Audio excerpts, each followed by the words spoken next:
Channel 1.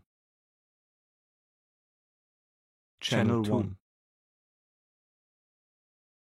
Channel 1. Channel 1. Channel 1. Channel 1. Channel 1. Channel 1.